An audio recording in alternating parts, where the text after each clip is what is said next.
আজকে আমরা রোড ট্রিপে যাচ্ছি এই শীতের ভোরবেলাতে। আমরা এখন মালদা রথবাড়ি টাউন ক্রস করলাম। মালদার আউটস্কার্টে এখন আমরা সুজাপুরের সামনে দিয়ে যাচ্ছি। একটি অ্যাম্বুলেন্সের পেছনে আমরা যাচ্ছি। চারিদিকে ঘন কুয়াশার চাদর ভেদ করে আমরা ধীরে ধীরে আমাদের গন্তব্যের দিকে যাত্রা শুরু করেছি।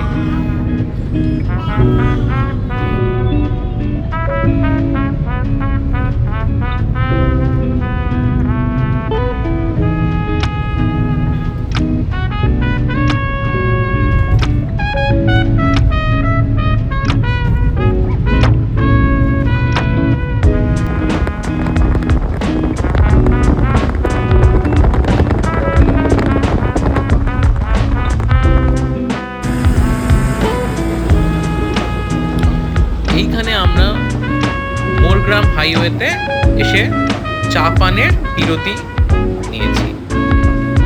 দেখতে পাচ্ছি আমরা ঘন কুয়াশা, তার মধ্যে দিয়ে একে একে মালবাহী ট্রাকগুলো কুয়াশার চাদর ভেদ করে এগিয়ে চলেছে। আমরা এখানে একটা ছোট্ট বিরতি নিয়েছি, চা জলখাবারের বিরতি। এখানে একটা খুব সুন্দর জিনিস দেখলাম। রাস্তা দিয়ে এক দল রাজহাঁস রাস্তা পার করছিল, তাদের মধ্যে একজন দল ছুট হয়ে গেছিল। তা সেই জন্য সে ছুটে রাস্তাটা পার করার চেষ্টা করছিল। আমাদের সেই জন্য গাড়ি দাঁড় করাতে হলো। তার সঙ্গীরা ওনার বাকি রাজহাঁসগুলো রাস্তা অলরেডি পার করে ফেলেছে।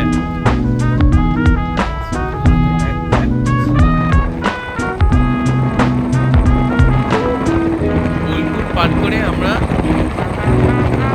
ইলামবাজার হয়ে পানাগড়ের দিকে যাচ্ছি। রাস্তায় এই বোলপুরের ফেমাস জঙ্গল, কি সুন্দর পরিবেশ, সকালবেলা ঠান্ডা হাওয়া এবং এই ঘন জঙ্গলের মধ্যে দিয়ে এই সুন্দর রাস্তা দিয়ে আমরা অতিক্রম করেছি ধীরে ধীরে।